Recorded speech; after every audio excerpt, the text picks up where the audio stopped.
Tá. Se puder, assim, das provas, alguma curiosidade ou Sim. Tem, fatos interessantes? Sim, tem várias coisas interessantes.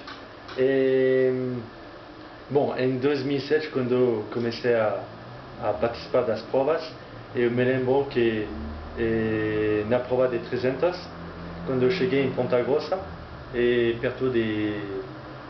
bem antes de Vila Velha, quando tem todas essas subidas. Daí eu tinha feito 200 km tranquilo, mas de dia. Daí eu tinha reconhecido o percurso, o acostamento. Mas de repente alguém pegou algumas pedras que tinha ali e usou para a propriedade dele. E daí ele tirou todas as pedras e fez um buraco de 10 metros e um buraco dessa espessura. Daí à noite descia 600 km por hora e eu não vi.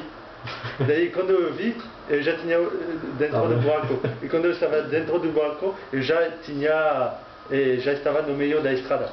E por sorte, nenhum carro, nenhum caminhão passou. Mas eu caí e foi um grande susto.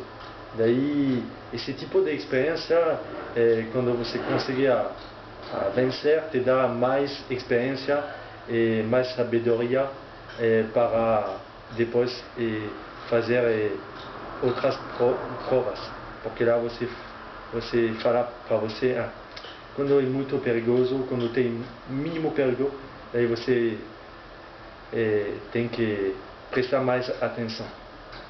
E daí me lembrou também nessa prova que era muito frio. Passamos fazia 0 grau. A sensação térmica era menos de 2, menos 3 por causa do vento.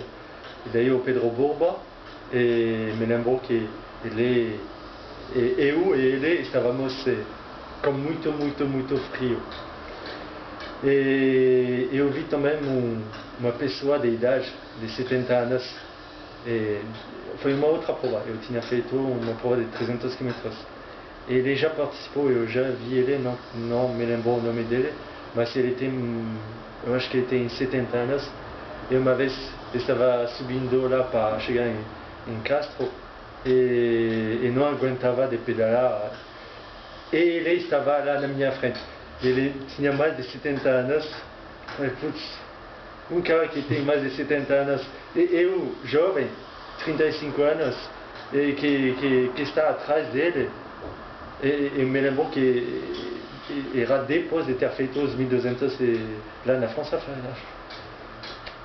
Não posso reclamar, tenho que aguentar. Porque se ele aguenta, eu tenho que aguentar também. E daí esse tipo de experiência também que te traz força mental. São os outros que te dão também forças. E outras coisas, uma vez eu tentei bem preparar uma série, daí comecei a prova de 200 km e estava lá na frente e eu comecei a furar. Falei, putz, estava tão revoltado com meu preparo, etc., que eu comecei a chegar ao mundo. Daí tinha 2, 3 pessoas, outros ciclistas que tentavam me dar apoio. Eu achei isso muito legal, mas eu comecei a xingar o mundo, eu comecei não, deixa eu resolver esse problema, eu vou... E assim, eu percebi também que eu sou muito quieto, muito tranquilo, mas quando eu comecei a pedalar, tudo tem que seguir em frente, tudo tem que... no começo eu não conseguia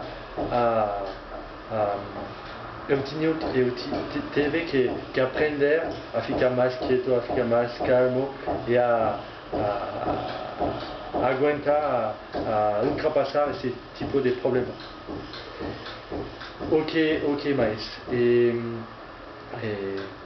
Bom, o sono. A partir do momento que você faz provas noturnas, você tem medo.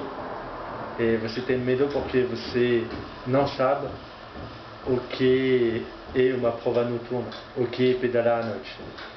E daí, sobretudo em provas assim de 600 km, você tem que aguentar o cansaço, e você sabe, eu sei agora, que a qualquer momento vai chegar o momento que você vai fechar, você vai querer dormir em cima da bicicleta, você vai começar a fazer isso, e daí é o momento de parar, é o momento de tomar café, é o momento de tentar dormir.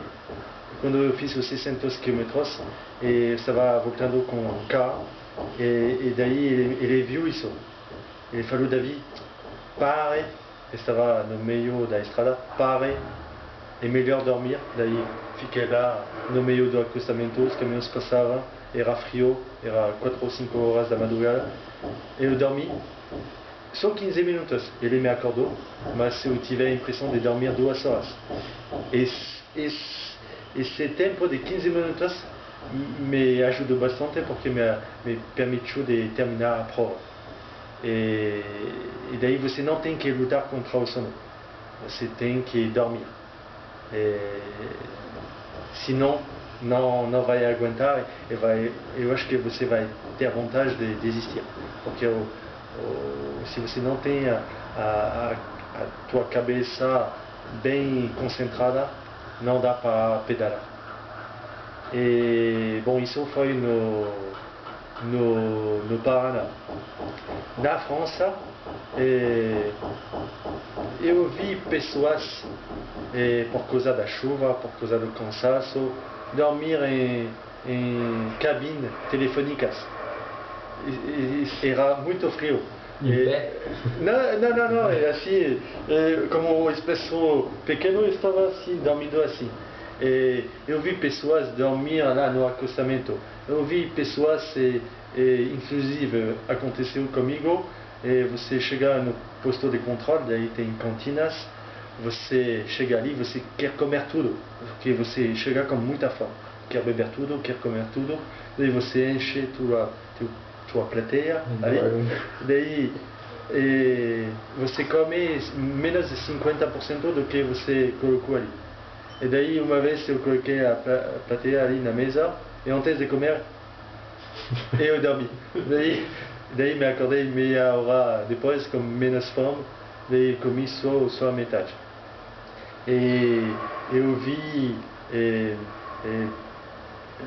pessoas, eu vi não, mas eu ouvi falar que teve pessoas que estavam tão cansadas que chegaram, depois de ter feito 1000 km, numa propriedade privada. Daí foi um americano. Ele abriu a porta, viu que não tinha ninguém, entrou no jardim, viu que a porta também e tentou abrir, estava aberta, entrou na casa, e daí dormiu no chão. Daí o barulho fez as pessoas ali acordar. Daí viram um estranho dormindo, chamaram a polícia chegou, mas depois resolveu o problema. E o cara pôde continuar tranquilo, sem problemas. E teve um inglês que estava com muita dor, foi no hospital, e depois de ter feito 600 km, ele ficou 4 dias no hospital, e daí não tem carro de apoio na França. E ele teve que voltar na Inglaterra com a bicicleta. Daí pedalou até um porto lá no norte da França, pegou o barco e voltou em casa de bicicleta. Daí tem uma grande diferença também entre as provas assim no Brasil e na França, nessa prova do Paris-Brest-Paris, e que não tem carro de apoio. Daí você tem que se virar do começo até o final. Claro que você pode ter um carro de apoio, pessoas que vão te acompanhar, que vão te dar apoio, nos postos de controle. Mas fora disso, não é completamente proibido. E você pode receber apoio 3 ou 4 km antes e 3 km depois, somente. bom, é isso. Do que eu me lembro mais,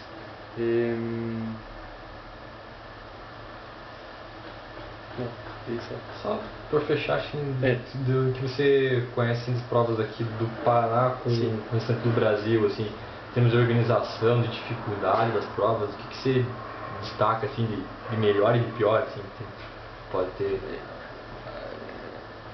Coisas piores, coisas boas, em termos do que? Sim, Em termos do que? De organização, de tudo, de organização, assim, das provas mesmo, e também de dificuldade do terreno, Ah, sim. das descidas. Bom, é a prova que acabamos de fazer, em 2007 eu tinha feito a mesma. É pesado. E quando você sai treinar e que você pegar algumas subidas, tudo bem, você consegue aguentar. Mas quando você anda mais a partir de 200 km, você começa a sentir o cansaço. Daí qualquer subida, difícil ou fácil, é como se você vai subir uma montanha. É muito difícil.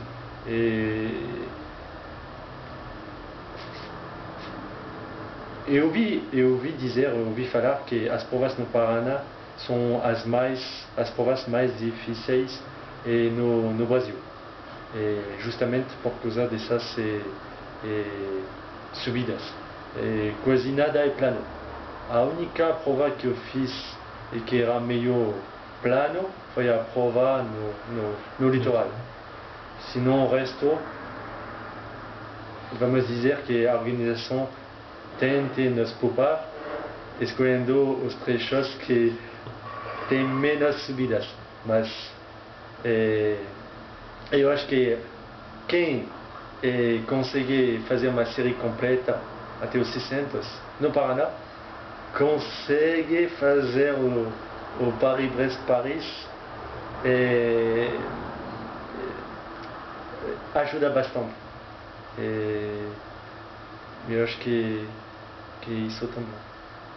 Eu não falei, mas eu gostaria de falar sobre uma prova que eu fiz também com o Luiz Facin, que é o grande organizador das provas no Brasil. Agora é uma notícia de maio, agora é o Trevisan que pegou a organização, mas o Facin, como o Roberto Coelho no Paraná, teve e o Vandré, teve grande papel para levar o grupo de brasileiros lá em 2007 em Paris.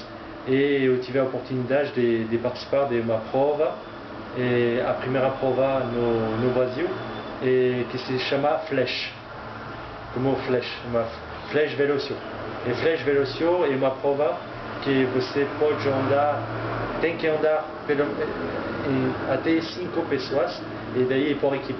Você tem que fazer um percurso de no mínimo 360 km por equipe de 5. O objetivo é de chegar, não me lembro se é 3 ou 4 pessoas.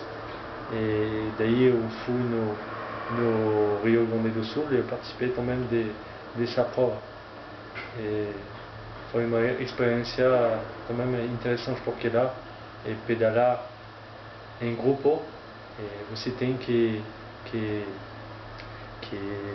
aguentar também, pode surgir um problema, daí você tem que achar uma solução para o grupo, não para você mesmo. É isso. Quiser falar mais alguma coisa?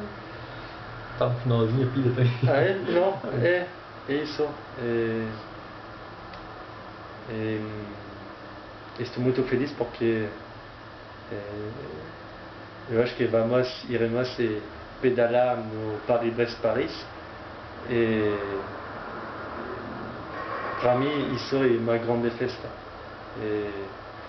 Agora é só pedalar até os 1227 km. Uma última coisa que eu gostaria de falar eu falei que eu não tinha feito mais de 60 km na minha vida quando eu comecei a participar dessas provas aqui no Audax. E eu acho que qualquer um pode participar dessas provas. Se você tem um mínimo de preparo físico, você tem um mínimo de motivação, se você quer e tem vontade de pedalar, eu acho que você pode aguentar uma prova de 200 km. É uma questão de garra e de motivação. É isso. Obrigado.